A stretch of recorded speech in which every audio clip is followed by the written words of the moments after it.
What's up, everyone, and welcome back to the Metalcore Nerds podcast, back in pure audio form. We took a little bit of a hiatus because I felt like people directly involved in the Black Lives Matter movement needed the time to have their voices heard and to educate people and let them know how they can help out with the cause. Now, that still is very important. There are still many injustices in this country. There's a lot of work that needs to be done for it to be where it needs to be, but we also need things that give us a break. Take our mind off things for a while. Don't forget about it. Always learn, always be better, always educate yourself. But it's good to have things to decompress and to express your creativity. I have been doing live episodes on the new Twitch channel. You can find that at twitch.tv/metalcore-nerds. And I'm going to be continuing to do that. I'm alternating with pre-recorded episodes and live episodes. The live episodes will be diving deep into the news topics from around the nerd space. Also new to the podcast, we have our brand new website, metalcore-nerds.com. You can find all the episodes there, all the links for where to subscribe, a new exclusive tab under the support where you can get early access to all the pre-recorded podcasts and a discount for our new merch items. So our new merch items launched last weekend. The pre-orders are out for 2 weeks. We're not going to reprint them. The pins are limited. The bundles are limited. Again, check them out, metalcore-nerds.com. In today's episode, we have Marc Okubo from Veil of Maya. I love this dude. Super funny, super wacky. And we talk about the comic book Saga by Brian K. Vaughan. I've talked about this comic a lot on this podcast. I highly recommend it to anyone. But if you are going to listen to this one, be aware there are spoilers. We definitely talk about some plot points. It's not a huge deep dive. It's more of just a conversation of what we love about the comic. And we also go off the rails on a bunch of other stuff, as this podcast tends to do. So again, spoiler warning. If you haven't read, you don't want to be spoiled on anything, read the series, then come back to this. Let's get right into this conversation with Marc Okubo.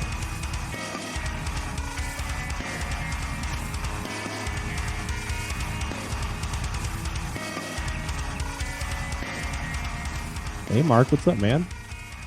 Just chilling. How you doing? Doing good, man. My wife and our other roommate started this crazy 2-week workout thing, and it sucks a lot. Are you participating in it as well? Yeah. It's funny because it's called like the Clo Ting like ab shred 2-week challenge or something, and all that sounds it is. It's there's like no weights or anything. It's all just body motion, but it's wild. Yeah. So you do that in the morning then, or like what part of the day? We just did it. Oh, okay. Yeah. Dang. Our roommate is still working. She works for an insurance company, so she works from home. So she works till 5, and then so we usually do it after. On the weekends, we've kind of done it. It doesn't, whenever we want to do it. But yeah, it's usually kind of like around dinner time, and then we eat a later dinner kind of thing. But gosh, well, I bet you sleep great. Oh yeah. We've been doing this thing where we'll watch a movie too at night, and then after the movie, I'm like, yeah, I'm ready to pass out. And then Sam's just playing Animal Crossing for hours. Oh man, I haven't checked my island in a week or so now. I haven't either. So that one's probably gonna be pretty. You wake up and because the first time I didn't play for a week, you wake up and your hair's all messed up, and you like spin around and it fixes your hair and everything. Yeah, and you like talk to your villagers, and they're like, "Gosh, should I move or like what's up?" Yeah, they're like, we thought you disappeared," and I'm like, okay. Yeah, now I feel guilty by some artificial intelligence. That's what they want you to feel. Yeah. So obviously everything in the world right now is insane. I know you guys are about to head out on a very big tour, and it got canceled the first day, right? Yeah. So other than that, which obviously sucks, how else has everything affected you personally and maybe Veil as a band? Well, it's obviously affected us financially because that was like, that's our income. Right. So I don't know what everyone's doing. I mean that's like a big discussion that we were having in our group chat today. Maybe like potentially doing some sort of business loan or something like that. I I don't really take part in those conversations too much because I just want everyone to be happy. So I'll just go with what everyone decides. Right. I'll figure it out for myself regardless, but you know, I don't know. We got to do it as a team. So, but Yeah, for sure. we were working last year on recording a new album, and we didn't end up finishing at the studio that we were at. So I took it on myself to try and get as much of it done at home as I could, and it's been very difficult to not only stay motivated by myself, but also like it's starting to get hot and I don't have air conditioning installed yet, and so it makes it really hard to concentrate. But it's just I don't know, like sometimes I can get a lot done by myself, like at least come up with some cool ideas, but like having the other energy in the room, just having someone be like that's cool or that sucks, like that goes a long way with me. And not having that has been kind of brutal. And it's and also just because these are like now becoming old songs that like that I'm not like 100% into yet. It's been hard to like convince myself to be like all about it again, like so usually when we write like a song that I'm really confident in, it happens really, really quickly, like maybe like 2 hours or something. And if you let it sit for a long time, it's like, I've heard this 1,000 times and I don't know how to make it sound like brand new again. So Yeah, you start to overthink everything. Yeah. oh, so much. Yeah. I do the same thing I do design work, and I went from I used to do like the 9 to 5 thing for years. And then when I got into booking bands, I made the transition to just work for myself.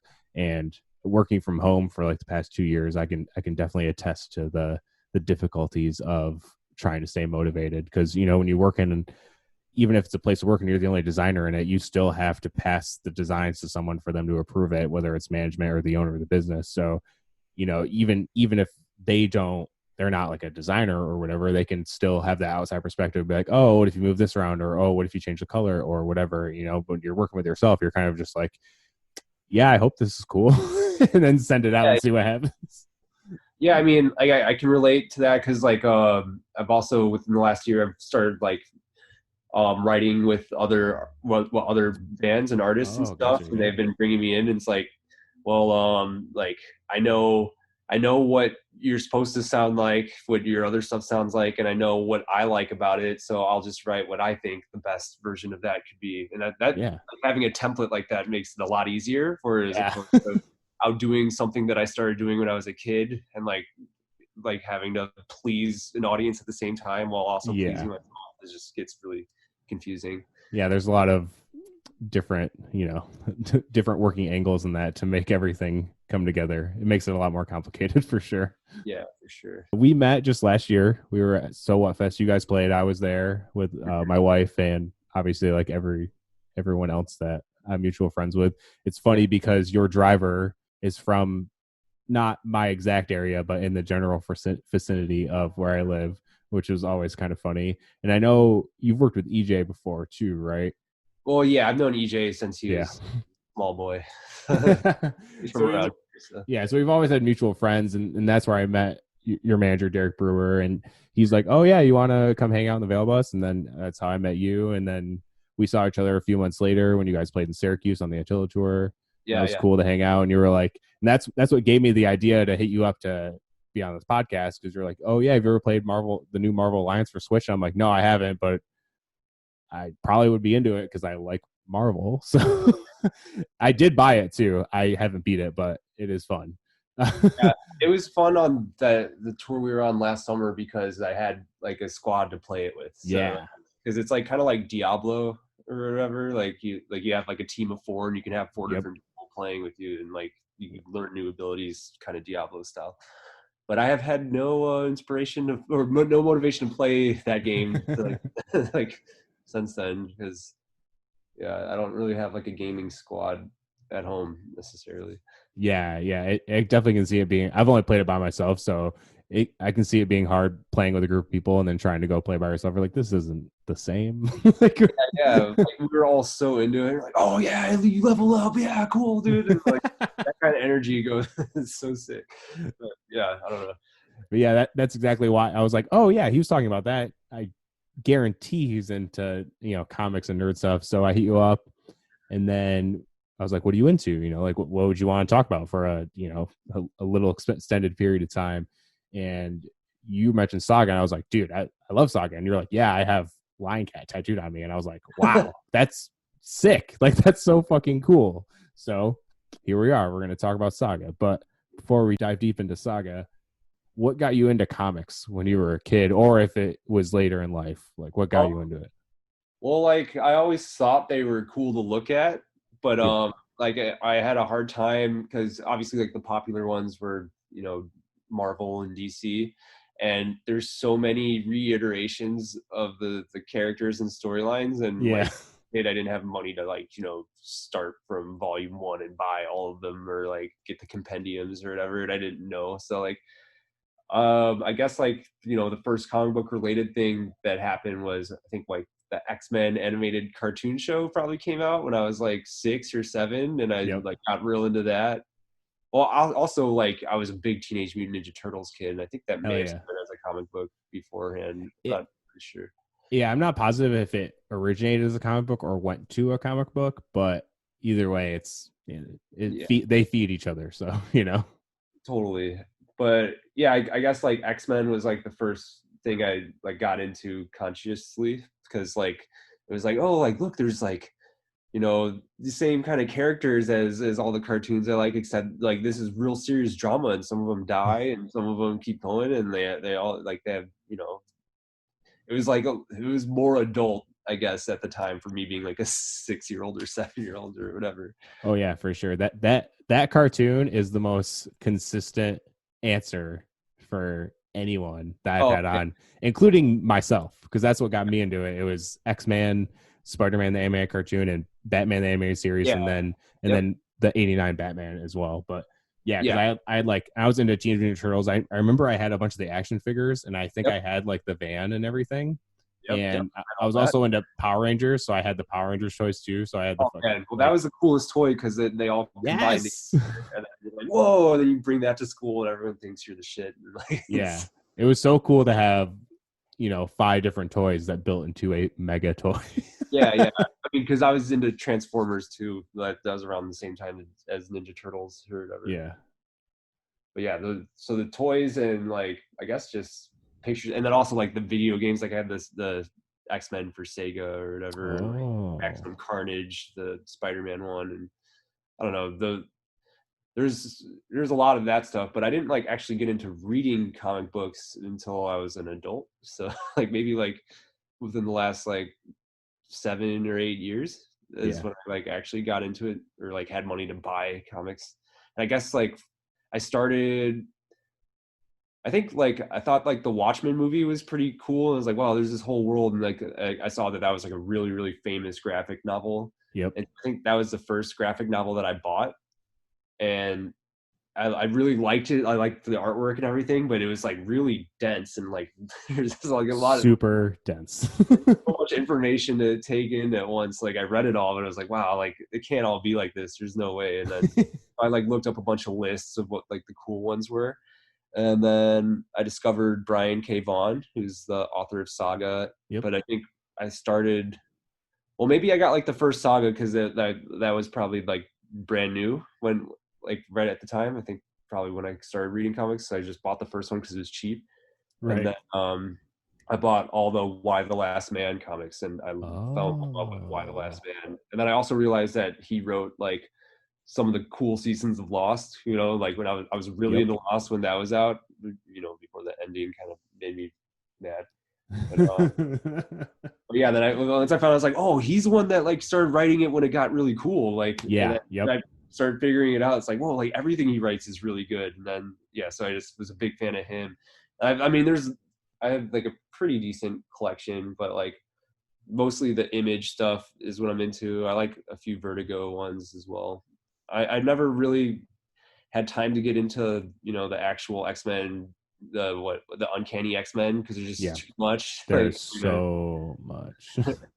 Like, But yeah, I yeah, don't know. pretty much what I do for Marvel and DC is I just buy the big event books, and that's the easiest way to digest Mhm. anything, because the big X-Men event books like Dark Phoenix and House of M and Old Man Logan, those are pretty easy to get, and you can just read the full story. And the fact that you know who the X-Men are, you can read it and not be insanely confused or lost. Yeah. There are some event books where you have to have the tie-in issues for it to make sense, and those are the most annoying things ever. That's been the most what's it called, discouraging thing for Yeah. me, is because like I just know there's like the same story's been written like so many different times. Like which one am I supposed to read to get the actual gist of the story or whatever? Yeah, exactly. I've only bought one event book where it's been like that, where you're reading it and I'm like, I know these characters, but none of what's happening makes any sense. And usually they'll have like a little box in the corner and they're like, to understand what this means, read blah, blah, blah, or whatever. But that book is just, it's funny because obviously I got into the big event like the Marvel, and I would pretty much just buy any big Marvel event or any big Batman event. And then I started getting into podcasts. This one podcast was called Collider Heroes, and every week they would have a pull list of new comics. So they would be like, these comics came out. These are the ones that we like and we recommend to you. And they would always talk about Saga, even though Saga's been on hiatus for 2 years now or whatever it is. They would Well, always bring back Saga. well, the latest. Well, I mean, actually, yeah, you're probably right. But like the latest volume, like this, like these ones, Yeah. came out last year. But I'm sure the individual issues had already came out like way before. Oh yeah, they released the huge omnibus of all of them last year. Yeah, Yeah, I and want that. it's so thick that Yeah, because I almost thought about just buying that, but I like having the little volumes. I have them all like already. Same. It started with this, so I had to keep the collection looking the same. Yeah, I did the same thing. I went to Syracuse with my friends, and anytime I would go to Syracuse, we would go get food at the certain place and then go to the comic book shop. So I went there and I was like, oh, this podcast I listened to has been talking about this book forever, so I'm just gonna buy it. And then I bought it, and then after I finished one, I would just buy the next volume. Then finish one and buy the next one. And I just kept going on and on, pretty Yeah. much. So, would you say that Saga is your favorite comic run, or is there a different one that might? That's well, Saga is my favorite one that's currently going, I guess, at the moment, at Cool. least that I'm aware of. I mean, Why the Last Man was my favorite, like Yeah, when I finished it, because it's done. And I heard they might be making a TV show out of that one. yeah. It's been like a weird journey with that one because there's been so many news stories of, oh, this director is going to be attached to showrun it and blah blah blah, and then it keeps going away and going back. It's like that Uncharted movie from the video game. They're supposed to be doing a movie, and it just keeps changing and changing. But I'm hopeful that it will happen because I haven't read that one personally, but I've heard it's incredible. So to see stuff like that, and obviously Oh, Brian K. Why the Vaughan Last will, Man? yeah, and obviously Brian K. Vaughan would probably produce it and write it, obviously because he's deep in that world. Well, I So mean, I feel like with comic books, they could just easily just take every issue and make it an episode. Like that's yeah, essentially what they are. But I mean, that's how it is in my head when I'm reading it. It seems like I'm just watching TV because I'm so used to it. But no, yeah, exactly. And Brian K. Vaughan also wrote a run of the Marvel Comics Runaways, and he did a TV show with it yeah, too on yeah, Hulu, which was really cool. That was a cool yeah. TV show. That was cool. It was a little campy or whatever, but like Yeah, that's what I'm worried about with it. Because Why the Last Man is like a mature thing, and like if they get the right team behind it, it'd be incredible. Especially with like the events that are going on right now. Like it's yeah, totally like relative to that. Or I don't know. Do you know what Why the Last Man's about? a little bit, yeah, Oh, okay. Well, I mean, I could say because this happens in the very first yeah. You're chapter. fine. Yeah. It's like it's about a dude and his pet monkey, and Oh they're yes, the they're, monkey. they're homies. And then all of a sudden, every male or every male of every species on Earth dies, like except for him and his pet monkey. Oh, And so it's dang, just him and his pet monkey, and the entire world is all female. wild. That's the concept of the whole Oh, story. there was one crazy bit of news that came out, I think last year sometime, but I think they shot the pilot for it. I'm pretty Oh, positive. And I think the monkey was the same monkey from Friends. no. Okay. Yeah. Well, that's weird. gonna be Yeah, a monkey now. yeah. I mean, that's a famous ass monkey, you know. Yeah. You just found Brian K. Vaughan, and that's what you got you get into Saga, right? Yeah, yeah. I mean, Why the Last Man? Like when you would look up Into list of all the cool comic books, that was always the yeah, top 10 list that I would see. So yeah. I was like, all right, I'm gonna get this and check it out, and then it blew my mind. So he had a new book called Saga, and I was just like, oh, it's only $10 for the book, so I'm just gonna buy it, and then Yeah, yeah, I hooked instantly from the very first page. I'm like, yep, this is me. I'm into it. Let's go. yeah. It's funny about that book because it was right at the same time he was having a kid, so he wanted to Yeah, write a story about him having a kid. But yep. then he wanted, obviously, he's like, I can't write a normal book about a family. So he's like, I guess at San Diego Comic-Con, he said that it wanted to be a mix of Star Wars and Game of Thrones, which That's totally what it is. it is what it is for fucking sure. Because it Yeah. definitely has the Game of Thrones like twists in it. Yeah. 1,000%. Well, it has the maturity of Game of Thrones, where it's not like, like I think of like, Game of Thrones similar to The Lord of the Rings, except it's Yeah. like exciting and mature and Yeah. violent and sexual and all that. Yeah. And it's kind of like what Saga does to Star Wars. So it's like kind of hard to like go back to watch Star Wars now after having read Saga. And it's like, man, like I don't know. But, a lot less serious. There's so much realness to the book. Obviously it's like crazy sci-fi world, but the relationships between the characters are so real, you know what I mean? yeah, and it's just like it's more the way that I think and more the way I communicate with my peers. It's like I don't Yeah. like talk to people like the way like people do in Lord of the Rings or Star Wars, and there's just like no, I don't know. There's got to be violence and sex for me to be relatable to my life, I guess. I don't know. And the thing is, the premise of the whole thing, it's really just about family. There's no crazy MacGuffin of the story Yeah. to carry it along. There's no ring that they need to travel to this place for the story to end. It's just this family on the run trying to survive. It's such a simple premise that makes it so impactful. Yeah, and there's just so many human aspects, but yeah, like you said, like he wrote it through like having a child, and like you can tell that like some of his like writing for this is like therapeutic to his experiences or whatever. It's Yeah, like, yeah. You can definitely see it coming through. yeah. So who would you say is your favorite character of the whole series? Of Saga, Yeah. Lion Cat for sure, I guess. Like if Lion that Cat is sick. if that's like a real character, because His Lion Cat character. doesn't really have much dialogue or I anything. mean, no, but it's a pretty important part, especially in the early books. Like obviously when the will comes in and that whole story arc with everything, it's pretty Yeah. integral part. Um, I like I like a lot of the characters. I really Yeah. liked the author dude, and Oh. I liked the babysitter a lot too. Oh, Gus. No, the ghost one. Oh, okay, okay. I forgot about her. Well, not forgot about her, but what happens to her is terrible. Yeah. Oh my god. Yeah, like Oh, Isabel. Yep, Isabel. Okay. So yeah, Isabel. That makes sense. Isabel's cool. I think my favorite would probably be Marco. Honestly, Yeah. that dude. He's just like seems like a solid dude. He just wants Yeah, to. yeah.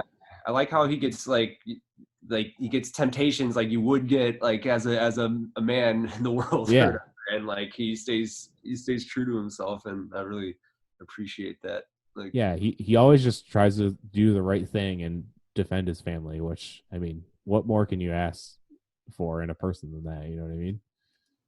yeah, yeah. It seems, yeah, he's very like selfless. In I like that. I like he's a good character. I'm getting emotional thinking about all this right now. Dude, it's a lot that they go through. It's fucking crazy. They get split up. They finally get back together. They have to fucking live on a world where she's in that crazy reality TV show thing. Like, Yeah. there's so much that happens in this book. It's insane.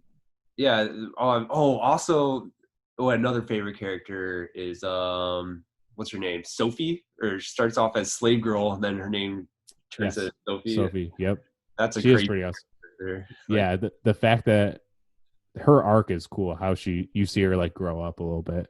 I mean, Yeah, you see it with Hazel too. You see her go from a baby to like a little child, yeah.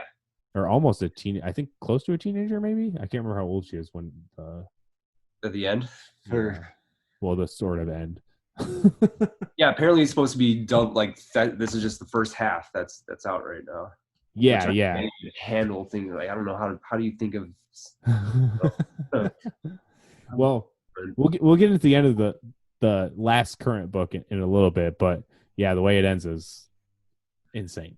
Yeah, probably like put a warning on if you do have interest of reading Yeah, Saga. I'm definitely going to put a big spoiler alert in the description when Okay. I post it and in the intro, just to make sure. Because this is different than because everything I've been kind of talking about has been a movie that's been out for a while. So it's like, obviously, if they see we're talking about the movie's going to be spoiled. So, Yeah. you know, if you don't want to get spoiled in the movie that's, you know, a year or two old, No, but I want don't everyone watch. that hasn't read it. If you're gonna start getting into comic books, I think that Saga is like the perfect one to start with. It's so easy and like uh I don't know, it's so modern. It's like not dated, it's timeless too. But it's like Yeah, and it's perfect because you have no attachment or expectations for these characters because you have no idea who they are. It's not like you watched a Marvel movie and you want to go read a story and then you're like, well, that's not the Tony Stark in the movie or whatever, which is, you know, I can see some people, I don't think like that, but I can see people thinking like that. But you don't have any of that. You don't have any preconceived notion of these characters. You just go in fresh to these characters in this world and you just get right into it. And they do such a good job with world building and explaining what's going on with the war and all these different kinds of people and everything. He just does such a great job laying it all out. So it's not, because even the thing like we compared it to Game of Thrones, obviously, but the first time I ever watched Game of Thrones, there's so many people in Game of Thrones. I'm like, I don't even know this motherfucker's name. I know who he is, but I don't I know his don't name. remember any of it. Like, and then there's some people that just got so into it they know what everyone's flags are. It's like, oh shit, I didn't even notice that they had different flags. Yeah, Like, yeah. So it's a lot easier to digest than something like Game of Thrones. I love Game of Thrones. I think it's one of the greatest TV series ever. really? Did you like the end of it too? So here's my thing. Sam and I waited till I tried to watch it and I watched up until the end of season, like all of season 3. And then I was like, this is way too much for me to take in. I'm just too busy with whatever I had going on. And then as the show ended, right after it ended, Sam's like, let's just binge the whole thing. And I'm like, I'm down. See, I haven't So done yeah, so me going into it, kind of knowing what happened, like obviously knowing what happened in the first seasons, I was like, oh, okay, now this all makes way more sense to me. I know this person, I know their name, blah, blah, blah. And watching it all back to back, the 8th season makes sense. All of the way it ends, it makes sense. Kind of a few storylines don't really clear up or, you know, don't really circle back and finish up, which is whatever. But for the most part, everything makes sense. But the whole thing that makes Game of Thrones great is that the endings don't make sense. You know what I mean? So I believe the ending could have been much better, but am I going to go and say it's the worst ending of a season ever? No, because it's not. There's been a ton of ending of series that I've seen that are way worse. Yeah. If we're just talking about like what happened, like I don't mind the ending, like based off of like the events that happened. I just thought that like the show just like got really lazy at like towards the end of it. Like they just like, I mean, like they spend like, you know, the first few seasons, like when they're going on a journey, it takes like a whole season to go on a journey. And then like there's some where there's like this thing's supposed to be so far away and then they go there and back in one episode or something. And like, dude, like you guys just slop this all together. Yeah, that was the one thing I brought up. I was like, oh, I guess people could travel a lot faster now. And yeah, like now that the show's getting going towards the end. But then they also like see, like I was watching it as it was all happening, right. You know, like so I started first season and like waited a year in between, and then like when they're announcing like the last season, they're gonna be like every episode's like gonna be like an hour and a half long. That was like an actual announcement that they made, and that was a total lie and everything. Only like two. It was the season was shorter episodes wise, but the two or three longer episodes made it so it was the same as an 8-episode season. Pretty much. It was just the execution. I think they were all just so drunk off the success of like the show that they kind of just like they thought they could do anything, and like it's like it's cool. Like the shit that happens is cool, but like they just the pacing of it and like the I don't know, the polish or whatever. Yeah, no, I agree, and I know they also ran out of source material too. So that was the first stuff they were doing that they didn't have based on off the book, but that you can't really tell whose fault it is, if it's the showrunner, if it's the producer, or if it's the dude who wrote the books. It's hard to tell. Also, it's so funny because those things that happen are so fast, and then the last episode, it spends like fucking 20 minutes of Tyrion walking through the kingdom all burned down. Like 20 minutes. And it's like, this is the last episode. What are you doing? There's one scene I remember being just so cringy, like when they're all like, I think they're all like the new, like whoever survived the whole thing, or they're all in like the kingdom discussing on who does what or what's going to happen. Oh, who's going to be king and all that. Yeah. I was just so shocked. Like, it just seemed like, I don't know, like they had all this great writing and all this amazing stuff, and then this is how you're gonna do it. Like, this is how it ends. It's like right here. Yeah, like I said, it made sense, but that's kind of part of the problem. Like, yeah, I felt like there should have been some crazy twists at the end, or like a million crazy twists. It's Game of Thrones. They kill the main character. I mean, spoilers for Game of Thrones if you haven't seen it, for the first season that came out forever ago. But the main character of the first season gets killed in the first season. Well, yeah, there's episodes where every character dies. Like, no one really survives Game of Thrones. Yeah. Pretty much everyone dies. I mean, that's almost like this book in a way. Well, we don't really know. Yeah, but I know, like, based off of the consistency in all of his books, I've read a lot of them, and he doesn't slop together and stuff at the last minute. And he's also said that this will never be made into a TV show or anything, or a movie. Or I don't know if I believe that. I put that for us to talk about, but it's so funny. That, right? I know he wrote the book as to be like, hey, this will never get adapted to a movie or a TV show. But then after that happened, that's kind of when he started getting really big into being a producer and a writer for TV. So when it went on the hiatus, everyone's like, this is getting adapted. That's like been the biggest rumor, is that this is going to get adapted. That's why it's on hiatus. But we're working on Why the Last Man, so I feel like that's going to be like that's one that he puts his attention to if that goes. And Paper Girls is Paper Girls, it's still going. Yeah. I haven't read that yet, but I have all the volumes, so I can just go and read it. Well, I mean, I would say it's just like the way better version of Stranger Things or something like that. Oh, really? Yeah, that's sick. I'm into that. Like 80s like vibe at first. Oh, yeah, man. It's amazing. That's what I've heard of that. It has like a throwback vibe to it. I think there's been rumors of that. There's been rumors of that getting adapted too, I think.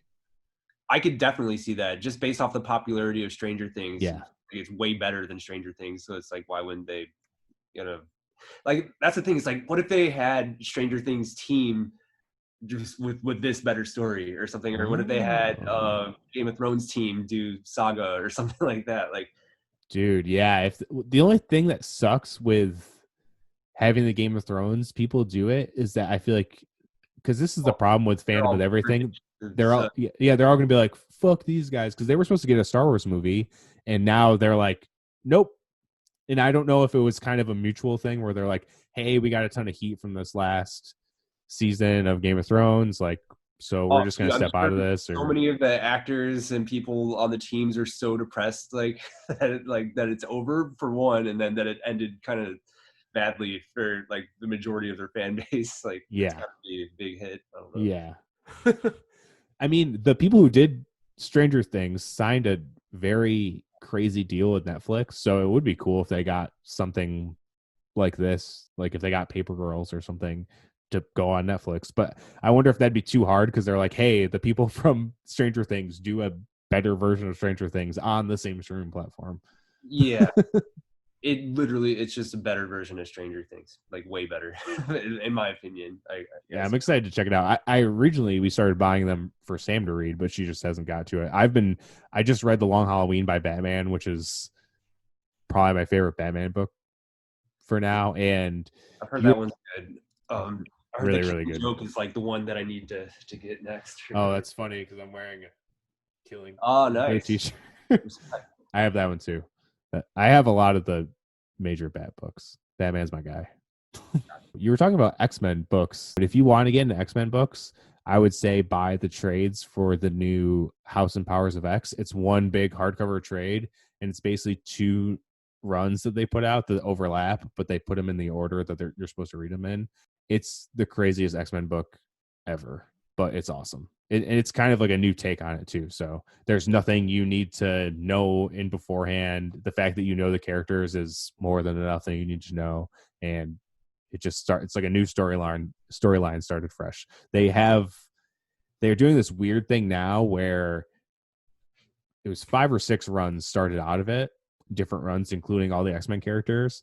And now they're putting out volumes with each issue that corresponds with the number. So volume 1 is all the number 1s, volume 2 is all the number 2s, so on and so forth. Oh, interesting. Because they're all different storylines, but they all take place chronologically, if that makes sense. Like events that happen in the first ones of those affect what's going on, obviously, because like I said, it's all X-Men characters. Yeah. But they're making it easy, so it's a YouTube channel that like explains everything or something. Yeah. Comics are complicated. Yeah, I mean that's why I like Image so much, because it's like they don't like redo anything. It's always it's not superheroes either. It's all like, whatever. Yeah. It's more human based. I mean, obviously some people are like in Saga, Alana has wings and Marco's a fucking wizard with horns, but but still they're space aliens, whatever. Anything goes. Like I like where they go to the sex planet or whatever, and it's just like sextillion or whatever. Yeah. I like the big heads with legs. Those are funny. Yeah, so some of the characters are so wild. Like that big monster on that egg, where it's just like that, like with just the tentacles. Yeah, dude. The huge nuts. Yeah, they do not hold back at all. No, that's my favorite part. Yeah. It's just so gruesome to look at, and like, oh, there's a boner, and shows it. Like, yeah, like I just like open up. I'm like, oh, all right, there it is. Like that's the stuff. Like I don't know if they could put that on a TV show, because like, as a Saga fan, I'd be pissed if they didn't put it on, and then people that run TV channels would be pissed if they put it would have to be like an HBO show for sure. Yeah, of course. And even that would almost be, I don't know if they'd have to like cut it down a bit, obviously, because they can't have it be like a fucking like X-rated TV show or whatever. But I feel like they get away with a lot. Yeah, I mean, there's the Preacher show, which I haven't watched yet, but I heard it's like pretty cool. Yeah, I haven't watched it either. I've heard it's pretty good, but I just haven't. I watch so many superhero shows that it's so hard for me to get into other ones. It's a problem. I try to watch a lot of them, and it's a lot. Yeah, you watch like which like the Superman and Batman spin-off shows or whatever. So I did. I was big into Arrow. Arrow was like my shit, but that finished up, and the only one I'd watch besides Arrow in that they call it the Arrowverse was Flash. But this last season just got so weird. Like the villain was just lame, and I didn't care, and I was just like, I'm done watching the Flash. So pretty much I only watch Arrow. So now I don't watch anything in that universe. But like DC just hasn't had like a good like platform. Aside, maybe video games, they should stick to that or something. But like I don't know, like for TV and movies, it just seems like it's been unorganized or something. Yeah, it's kind of now starting all to link together. Like the last few movies have been really good, at least I think so.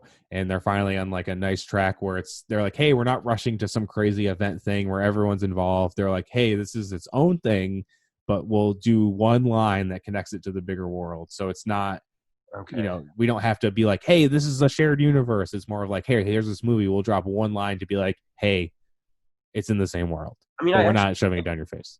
I liked Man of Steel, or was that Me too? Yeah, I thought that was cool, and I was like, oh man, if they're gonna do all of them like this, it's gonna be great. And then the next 2 after that, I'm like, okay, I think I might be done with all of this now. Like, everyone after, Suicide Squad's kind of whatever.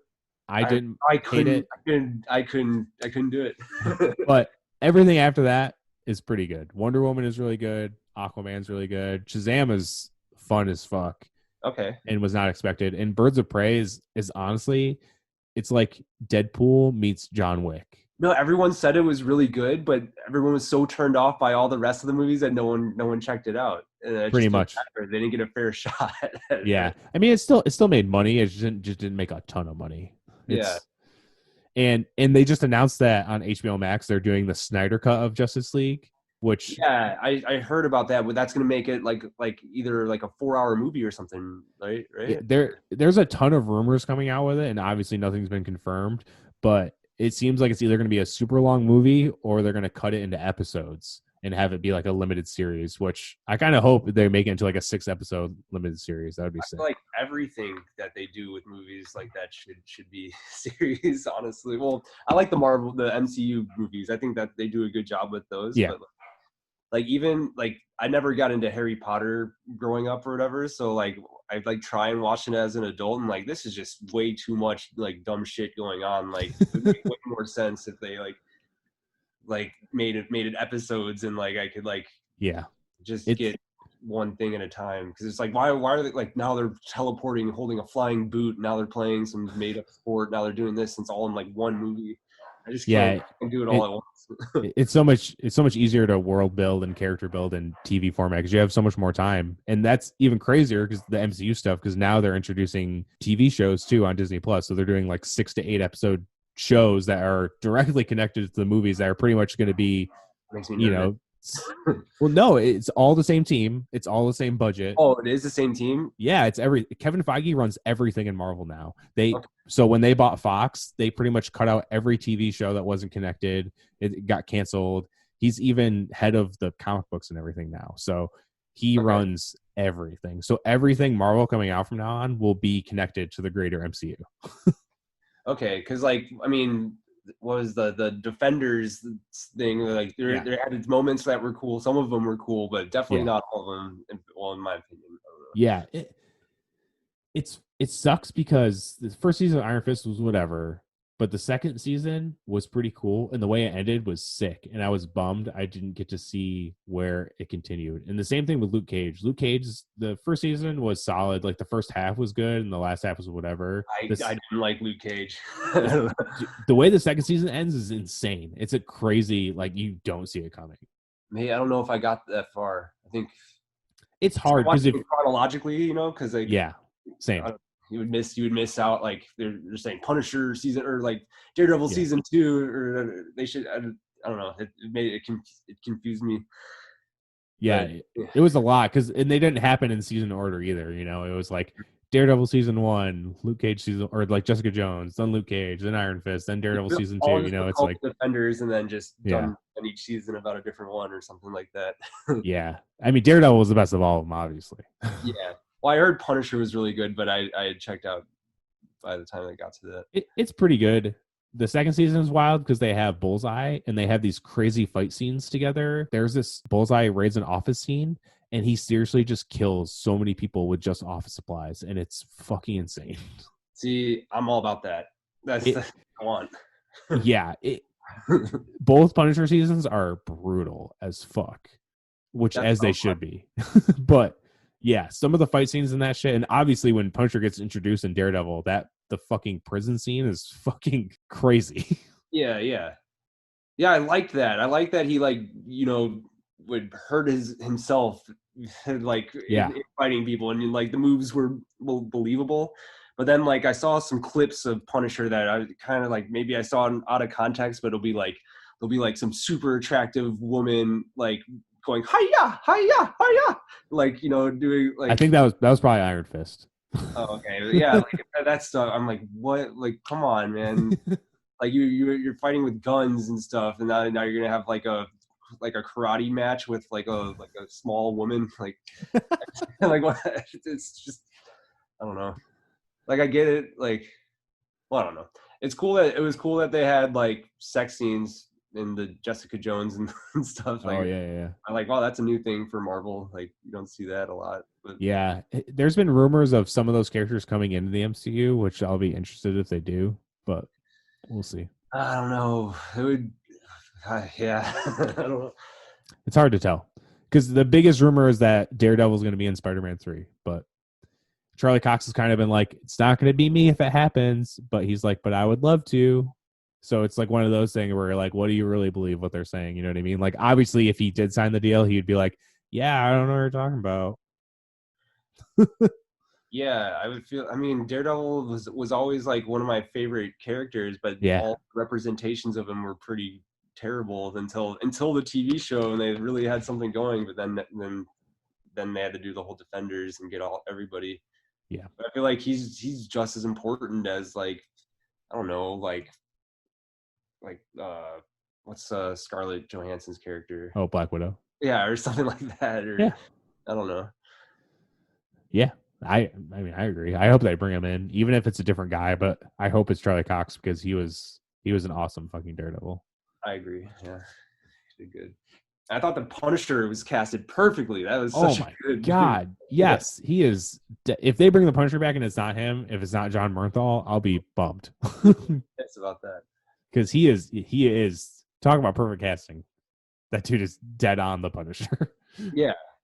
You could just look at him and be like, that's the Punisher. I know who it is. Like, yeah, as soon as he got the like bulletproof vest with the skull on it and shit, I was like, all right, here we go. that's fucking Punisher. Holy fuck. Yeah, Punisher's a gun guy. It's gotta murder people. Yeah. He's nuts. What did you think of Logan? The movie Logan.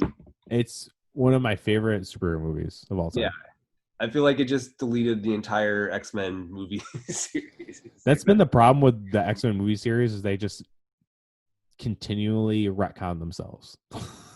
Yeah, they delete themselves. Like, yeah.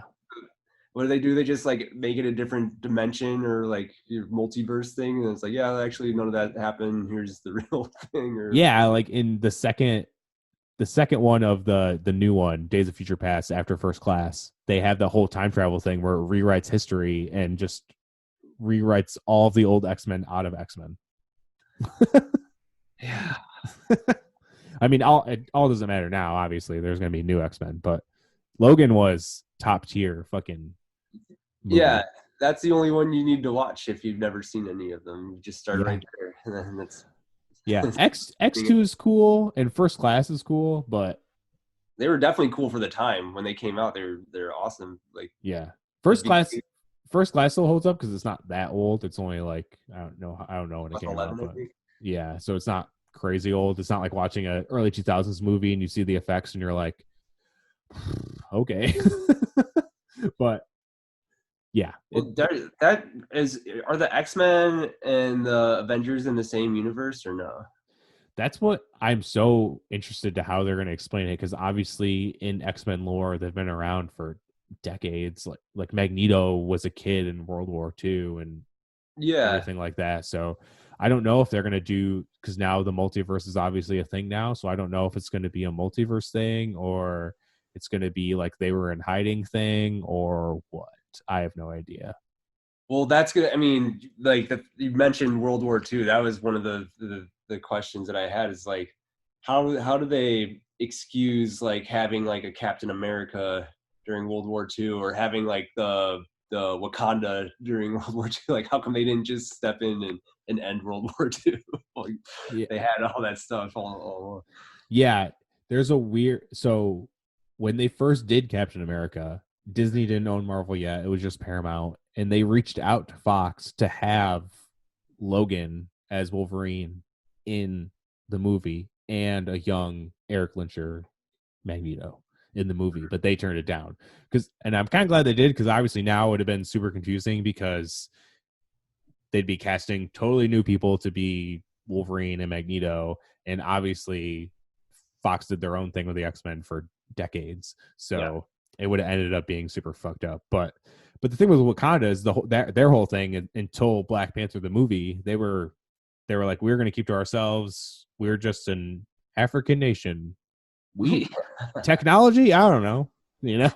They were completely closed off from the world. Everyone thought it was just a forest. Yeah. Yeah. I guess that explains that, but it does, but it bothers me. It bothered me because it's like now we need to come together. But it's like, man, there's so many times where they could have used it. Yeah, I mean that's the whole point of that movie. That's why like Killmonger was right, because he was like, we should be helping people. I mean, his idea of helping people was just sending people guns, which is not the right answer, but he was right in a way. Yeah. Those are the big things, because like I mean, I guess like in the Captain America, they had their own version of what the Nazis were. It was like the Yeah, it whatever, was just Hydra were the Nazis, pretty much. which was fine because that's like okay, like they acknowledged that there was a war, but Mm-hmm. but but the fact that, like, I mean, he wasn't just not doing anything about it. He was trying, and it was just had a different set of bad guys. But then X-Men have the actual like concentration camps and everything, and it's like, how do you just not do something, and like how do you just let that happen? Yeah, I don't know. That's like I'm interested to see how that gets brought into play because I have no idea. Yeah. Or even like any of the big events that have happened, like Avengers or Age of Ultron or Infinity War or Endgame. Like they're just chilling, you know? Yeah. They can't bring them together. Yeah, it has to be like an alternate reality or something. Same with the Fantastic Four. Like they they just were supposed to be on that too, right? Well, yeah, that's the thing. It's like all like Endgame and stuff was already done by the time they got Fox. They bought Fox, so they couldn't just shoehorn them in because for one, the movies were already done, and for two, it would have just been unnatural. But yeah, I feel like both of those just have to be multiverse things, and they happen to come to our world and stay in our world, I guess. Yeah, but or like, or they start doing movies where they're in different multiverses and they just stay in those multiverses until one day they come crashing together. Who knows? Well, they've already redone Fantastic Four a few times, and X-Men and Spider-Man. And Spider-Man, at least, it's like not only did they start a new Spider-Man, but then they made a Spider-Man side movie that's all multiverse. So it just makes it all everything's chill. So like So we'll see. I mean, I have faith in them to do it right, but I have no idea if they're going to do it. That's why I don't have that job. And I also asked way too many questions because Nah, dude. Every one of these episodes of podcast get way off tangent, so it's just kind of with nerd stuff. You can't help but go into Star Wars or go into Marvel or go into DC. It's impossible to not bleed into those other things, you know? Yeah. Oh yeah, we were talking about Saga originally, right? Yeah. So yeah, I guess getting back to Saga, we talked about our favorite character. So, like we said, it's very Game of Thrones. A lot of people die, whether they're main characters or not. What do you think what was the most shocking death to you? Okay, so these are spoilers from here on out, right? Like, yeah, like I said, I'm gonna put plenty of spoiler warnings before this episode starts. Well, the last page of the book is Marco. Do you think he's dead though? Yeah. Right now he's dead. It's true. It could be a Jon Snow thing. You know? Like I mean, I knew that they were gonna bring Jon Snow back. I just knew it. But like, I feel like they were foreshadowing that someone was gonna die like in the first book because I just started through it again. And, like, I feel like they were foreshadowing one of the main characters going, and like, I mean, yeah. I don't know. I'm gonna go with yes. He's dead for now, but like that's the way you're supposed to be thinking, you know. So if he comes back, then it'll be an awesome surprise. But if he doesn't, like, I have no expectations. So. Yeah, for sure. When I finally read that, because I finished the last volume like a month or two ago, I think, and I got to the because I didn't know what happened, but everyone said, "Oh, it ends in a huge fucking cliffhanger." Well, I say end because it's been a hiatus for a few years, so yeah. I was like, I don't know what to expect. I have no idea what's going to happen. And then I read the last page and I go, fuck. Yeah, I was like pissed off. I was on Twitter when I read it. I was like, now my day's ruined. Yeah, I was mad, not because of the, it's such good story writing, but the fact that we don't know when it's going to come back is what makes it worse because you just want to see what happens next, you know? And I didn't see it coming either. Like, I just saw that. I'm like, no, what? What, are you serious? Dude, it's so funny because that volume starts off just like normal. They're just like chilling. Yeah. All playing with each other. They're like Prince Robot's making the plan to go off with his kid and everything. Everything's cool. And then out of nowhere, just everything, like the last like chunk of pages, it's all just like fuck you motherfuckers, we're gonna fuck everything up in these last couple pages.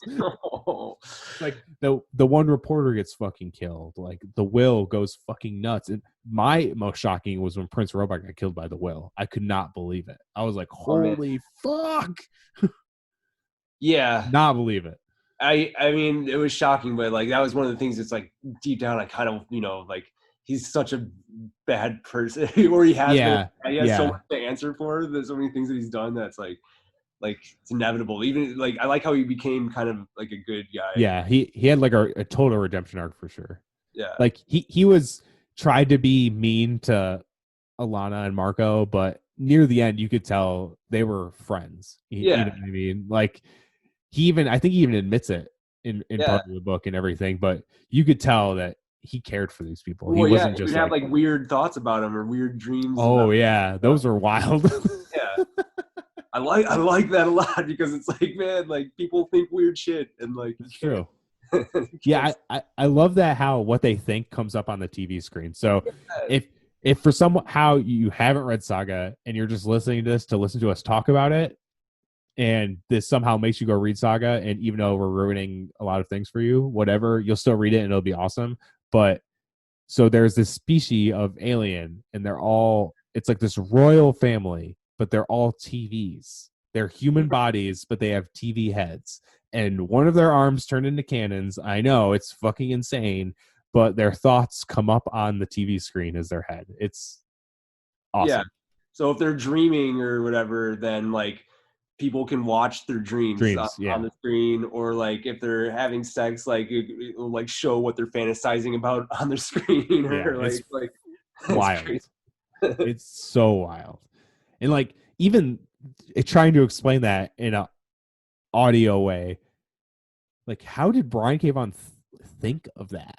Or it's also Fiona Staples, and who knows, maybe that was I was gonna say it could have been a collaboration between Brian and Fiona. Like he's like, oh, I want this crazy character, this is what I'm thinking, and then she just draws it and he's like, yep, that's it. Because that's such a cool part about comics is it's not just one person, and sometimes the team is more than two people, but it's always the writers and the artists, and it's such a cool collaborative effort to make it, because that's what makes the story so cool, because there's the words and then there's the pictures that correlate with the words, you know what I mean? And it's such a powerful thing to have that dynamic. And and the this book is like incredible. The artwork's so insane and colorful and creative, and like just so many details, and it's like, and if they can sneak something like in there a little inappropriate, like they will. It's always in there. Like, oh yeah, I mean, 100%. I guess you could kind of compare that to maybe Rick and Morty a little bit, where it's just like, oh, this guy's got like a testicle on his face, or this guy's got like, it's always just something like, oh, ew, what is that? Like little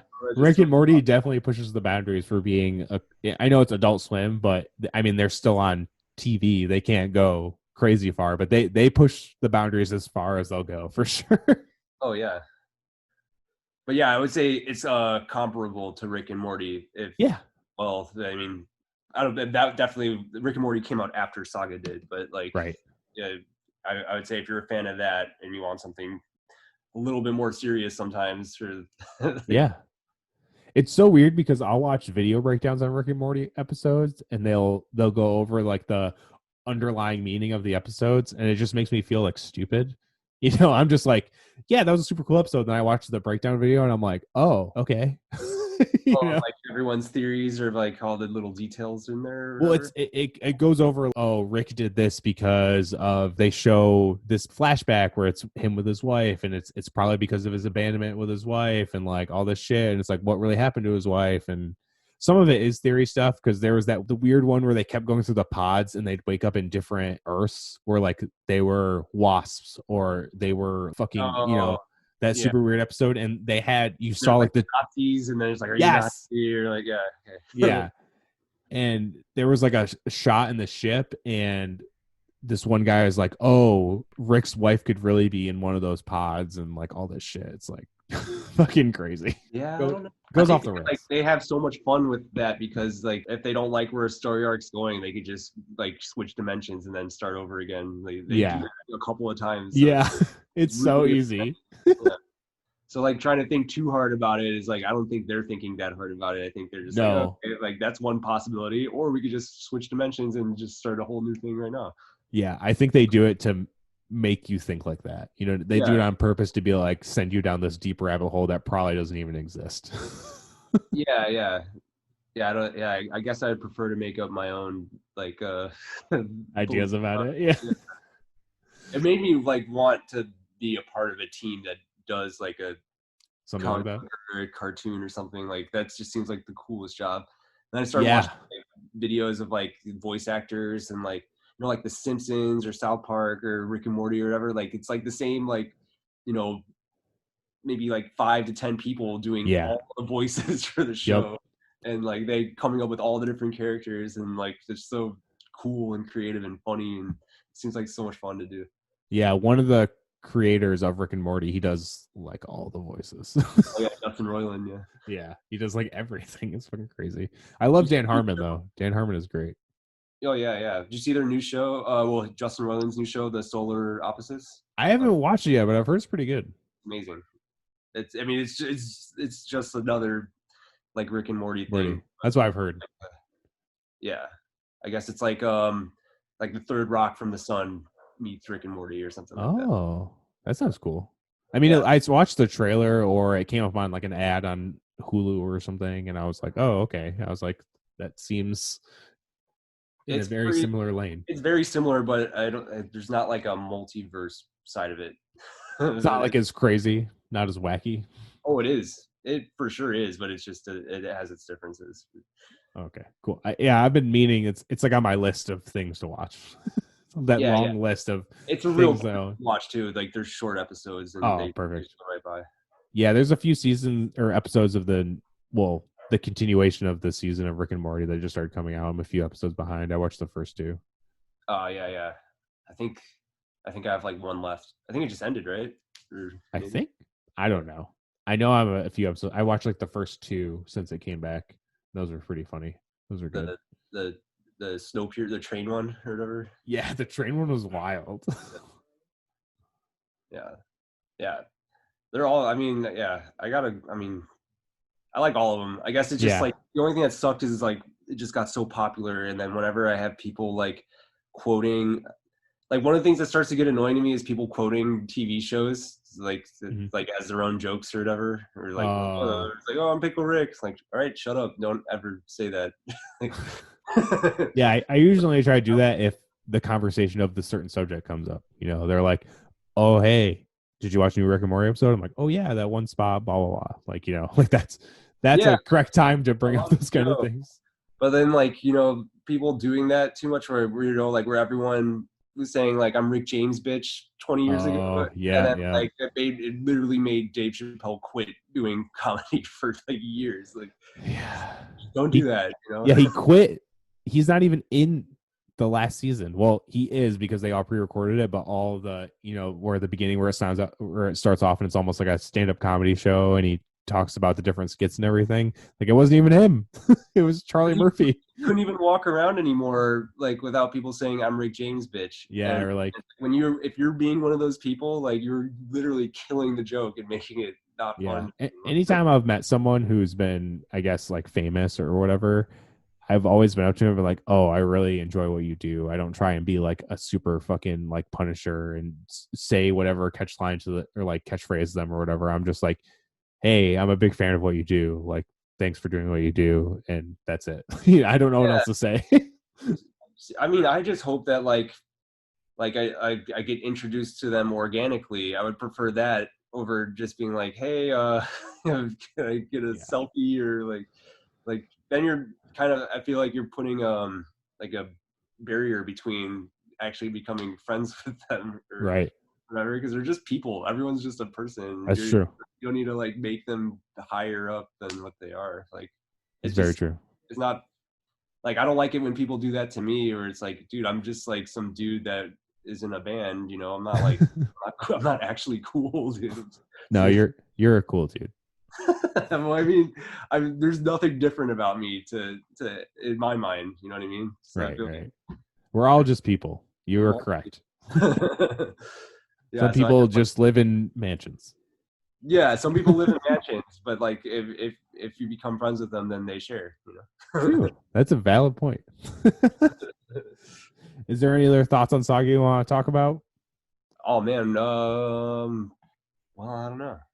I forget. Um, um, um, I don't know. I don't know. I guess you think that you think that they'll make a movie or a TV show? I think they might. Like we were saying, it'd be very hard. It would definitely need to be like an HBO show or something to make it possible to have everything so they don't neuter the story, which It would have obviously to be Brian. expensive. Oh, I mean, expense is nothing nowadays. You know what I mean? Like that, the Snyder Cut, they're spending $30 million to finish it, and I mean, obviously, it'll probably drive people to get HBO Max, but at the same time, like it's not like they're putting it in theaters and making hundreds of millions of dollars. You know, it's going on a streaming service. So Do you people. think that theaters are going to come back, or do you think? I mean, do you think that Corona is going to come? Like now that everything's opening back up, do you think it's just going to be chill for like 2 weeks and then everyone's going to get it again? Or Dude, that it's so hard to tell. You know what I mean? Because like obviously, people have been going to grocery stores and shit this whole time. You yeah, know, so I don't know. It really depends. The thing that I don't think people should be like on beaches and like fucking partying but like people are outside. Like I go outside and ride my bike. Sam and I went on hikes and shit at like parks, yeah. and we're Like there's so much fine. open air that it's like you're not Yeah. like in an enclosed area with anyone that could spread it. But I don't know. Yeah. And it's hard. Like even with shows or movies and everything, it's just like, venues are starting to open up at 50 capacity, but like, are Some people venues going to are want to shut down go? for forever now. Some venues Yeah. that Because, I've been going to for years are going to yeah, never again, and I that's know it's sad, and like movie theaters are going out of business and shit like that. yeah. Like a lot of places are because they haven't been able to make money. You know? I feel like movie theaters are already kind of starting to hurt anyways because of Yeah, streaming services and everything like that. And now with this going on, it's like, man, that's got to be such a that's huge hit. that's what's been such a. That's why huge movies have been pushed back rather than put on streaming. Like if Black Widow or Wonder Woman got put on streaming, I feel like that would be in the nail of coffin of movies. Oh But yeah, I think we're just transitioning into more of like the big movies will be the theater movies, and then the more smaller movies are just gonna be streaming service movies. It sucks, but like more people will watch it that way. Like I saw Booksmart in theaters with Sam. The movie was amazing, and it didn't make shit for money compared to anything else. yeah. But that movie was one of the best movies of last year, and it was just like technically like a small indie movie. I'll It's check that out. Well, yeah, it, but it's just worries, especially for like the genre of music that we work in. Like it's like you can't have like a drive-in movie theater hardcore show. show. Yeah. Like that's not like I don't want to like look at a bunch of people standing 6 feet apart from each other or like No. in their cars. I want it to be chaos. It's like a release. It's a whole reason Yeah. how we do it. Yeah, you can't have it because there's been like reports coming out being like, oh, there's gonna be no stage diving or moshing, but like the last time I did that was at Warp Tour, and when did anyone get in trouble for moshing and crowd surfing at Warp Tour? Oh, I think they just had that written down so that in case Yeah, someone does get injured, they can't sue them because there's yeah, signs that clearly state you're not supposed to do that. exactly. But you know what I mean? People put up signs, people are still gonna do that shit. It's so Yeah. it's super hard. I do think movies will open back up. I just don't know when. I know that big Christopher Nolan movie Tenet is supposed to come out in July, and Mulan is supposed to come out in July, and Oh Wonder man. Woman's supposed to come out in August. But it's like I don't know. Well, Tenet released a new trailer and it just said coming to theaters, and they didn't have a date, but they haven't moved the date either. So it's so hard because it's the same thing with shows. It's Well, yeah, that's where we're at right now. We have a tour that we've moved, or we're yeah, like a new flyer for it. But then, like, I most likely it's probably gonna get moved again. Like, yeah. realistically. It's so hard to tell because shit changes on a daily fucking basis of what's what. It's so hard to keep up or find correct information in everything. It just sucks. It's so hard. It's crazy to think that like it'll be a year will have gone by, at least a year will have gone by until I see like all my friends again. Like it's like Yeah. we're all gonna be like have more like gray hairs or wrinkles or whatever, and be like, oh dude, I haven't seen you in a while. But like nobody's seen each other, and like it's so wild. I know, because I love going to fests, and fests are the best because you see people from everywhere always, and it's just like, because I was supposed to be in LA like in May, Mm-hmm. and then I was going to be in Vegas in August. I was probably going to go to Furnace Fest in September, and none of that shit's happening now. Yeah, and like I feel like people are gonna be scared to get back into it, Go, yeah, even if it does completely open back up. Like we're gonna be like now. I mean, like when you think of Japan or whatever, you think of like a third of the population wearing the masks or whatever. That's always yeah, been a thing. But now we're all gonna be like that for yeah. the rest of the time. Now probably we're all gonna be freaking out, or I don't know. Some people aren't gonna ever take the masks off. You know what I mean? I That's know, part of yeah, it. yeah. It's wild, and even with movies, or it's exactly what you said. Are people going to go? So it's Yeah, and and for like a big movie like Mulan or Tenet, say they open up theaters, but they do it at 50% capacity. You're going to want to open up big movies like that at 50% capacity? I don't think so. That's why it's the same thing with huge bands playing arenas and shit. Like, yeah, oh yeah, let's do this tour, but only half the people can go. Like, no one's going to want to do that. The promoter's not going to do that. The band's not going to do that. The whole team is not going to want to do that because they'll all lose fucking money. yeah, It's a little different with our scene for some things. Like the yeah, tour you're going on, all the dates are going to be fucking sold out. You're not going to want to do that at half capacity. Why the fuck would you want to do that? It's stupid. For smaller yeah, bands, it might be a time for them to shine because they can go out, they can play these venues that they do less or half capacity anyway, and it's fine. That's what everyone's thinking is like, oh, the small bands might be the ones that shine at the end of the year until everything gets back to quote unquote normal, but who knows if people even go to that? Who knows? even if it's just half capacity, like there's gonna be so many different rules. Like you can't just go up and everyone gets close to the stage to watch the band, Yeah, right? Then what's the point of doing half capacity if everyone's standing right next to each other or touching each other? It makes no difference exactly. either way. But at the same time, I watch wrestling, and they Yeah, don't have people well, now they've been putting the other talent in the crowd, but at the same time, like when you're wrestling, you're two people that are fucking half naked sweating all over each other, you know what I mean? So it's like, but yeah. they have a crazy They, testing. they test them first, though. No, yeah, they're super crazy about testing, which is smart and makes sense. But it's the same thing with shows. I know there's some fest, I can't remember the name of it, there's some fest still happening in the fall, which is fucking insane. And they put guidelines and everyone's going to be temperature checked, but temperature check is only part of it. And so you have to get a temperature check, and they're saying you should wear a mask, but you don't have to, and everything. So it's like, I don't know, man. Yeah, we still haven't really even I, like we still even know what we're doing. Like there isn't even No. been like a for sure like way to know if we're spreading it. Like I heard that like where like in New York like a few weeks ago, all the cases like most of them were people that stayed home. That like for all the new cases or Yeah. so I don't know how it's getting spread or anything. I don't know if the mask is helping or not. I don't know. Who knows? And yeah, like a thing came out like a week or two ago that the virus doesn't stay on surfaces, when before it said viruses stayed on for like 24 hours or something like that, Yeah, and it's like everything I see it just gets reversed and like, it that like yeah, that's the hard thing about it, is it's a new virus. So obviously people don't know shit about this. It's new. You yeah, gotta learn about it. So it sucks. It's so hard to tell of anything because we don't even know what's going on. I don't even think the country knows what the fuck's going on itself. You know what I mean? Obviously. yeah. If it could stick to surfaces, then it could good, and it could be in water. It could be like Yeah. in every food, like everything. Like what? Yeah. I don't know. I don't know either. I mean, I think that like we probably maybe everyone already had it, and some people just Yeah. got it worse, and some people had nothing happened to them. It's definitely possible. I mean, they have the antibody tests, but like I haven't been tested. I think Yeah, I me probably either. already had it. I don't know. Yeah. I mean, like Sam and I got super sick before all this stuff happened.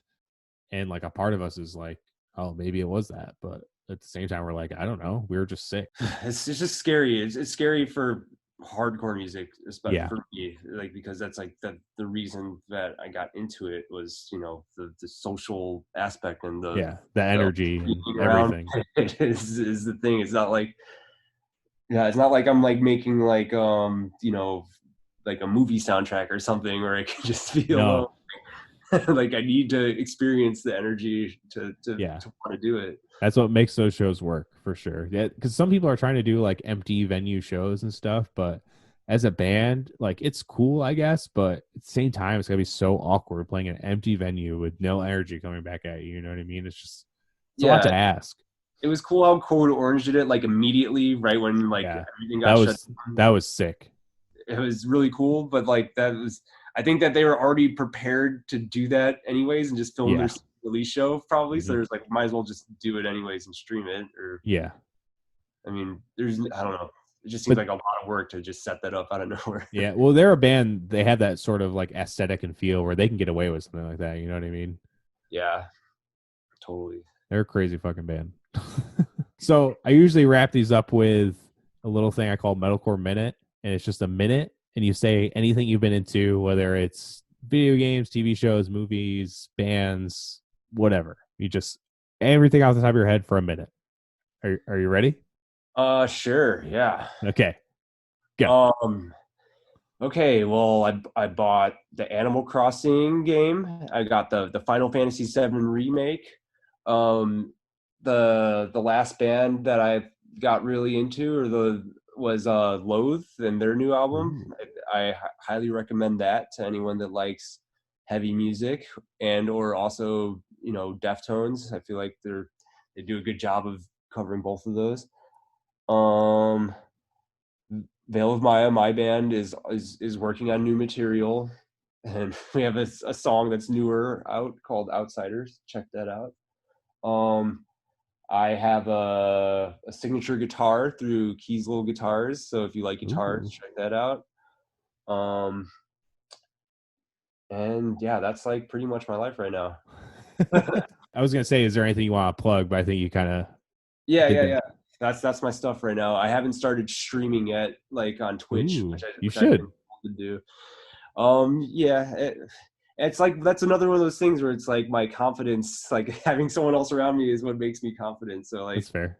It's hard for me to do stuff like that by myself. But if you did it, obviously you would have a community that came with you, and they wouldn't be with you in person, but they, you know, the whole chat room and everything. Yeah, maybe Ronnie from Born of Osiris is my next door neighbor, so like maybe if I can get him to do it with me, then we'll have fun because we're both kind of like the shy people on our own. Like when you get us around each other, we can do stuff. That's awesome. And I wanted to say the new Veil of Maya song is awesome. Very sick. Not a problem. Big fan of that one. I'm a big fan of you, dude. I'm glad we got to do this. Thank you. Yeah, thank you so much for doing this. I really appreciate it. Yeah, it's cool. Like we still get to hang out a little bit. Yeah. That's pretty much why I've been doing it. Meeting new people or connecting more with casual friends or just talking with old friends and everything. It's been a very cool experience for me, for sure. Badass, dude. Awesome, man. Thank you so much. Yeah, dude. Cheers.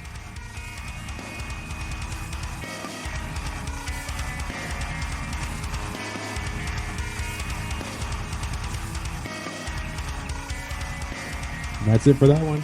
Thanks for being a part of the return of the fully audio version of the podcast. As always, if you want to support, you can follow us on social media at Metalcore Nerds, subscribe, rate, and review on Apple Podcasts, follow on Spotify, buy some merch, metalcorenerds.com, follow us on Twitch, twitch.tv/metalcorenerds to check out the live news editions of the episode. Until next time, this is Metalcore Nerds.